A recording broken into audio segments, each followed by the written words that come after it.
Потребите на секоја држава се исти како и потребите на секое семејство.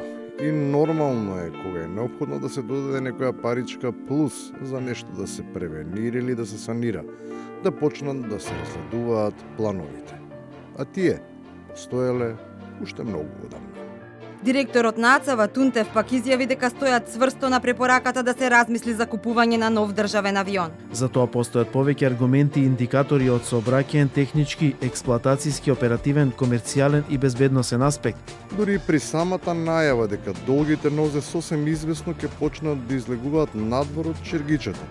Политичкиот популизам брзо ги покрива и ефектно влијае да ги стопли, за комотно да си газат врз идејата.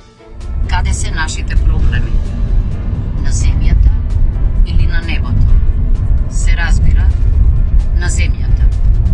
Но се чини дека власта не мисли така. Не е доволен Мерцедесот, па сега размислува и за нов авион.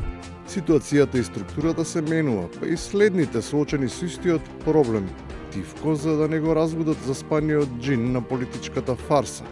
Објавуваат дека маките предизвикани од ефтината пропаганда само се пролонгирани за 8-9 години.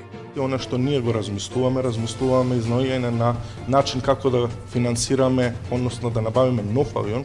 И тоа веројатно е во ред, како во сопствената замка не запаѓа некогаш острата и мудра опозиционерка која по преселбата на водно прераснува подржувачка шеговина властодршка.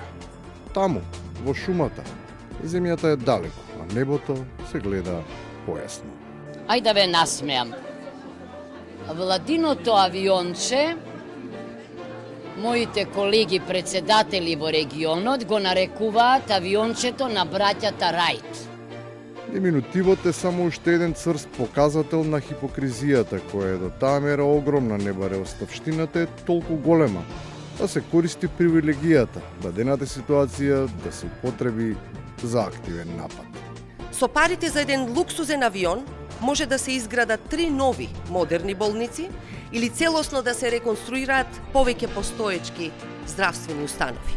И сето тоа би било во ред ако истата скрипта со празни памфлети не ја користеле и актуелните, кога биле на спротивната страна. При промена на позициите, кажаното останува само како архивска граѓа. За службени трошоци, владата минатата година потрошила пари колку за 5 амбулантни возила или за реновирање на цело училиште. И на крајот, пак малку делење ума, ама секогаш кога позицијата не овозможува да преземеш конкретни чекори. Крајно време е нашата власт да се приземни, зашто мора да ги решава проблемите. Проблемите не се на небото, туку се на земјата. Ако, како што сите зборуваат во опозиција, ги решеа кога доаѓаа на власт комплексните прашања на земјата, тој, авионот, на небото, немаше да биде проблем, нужност и потреба.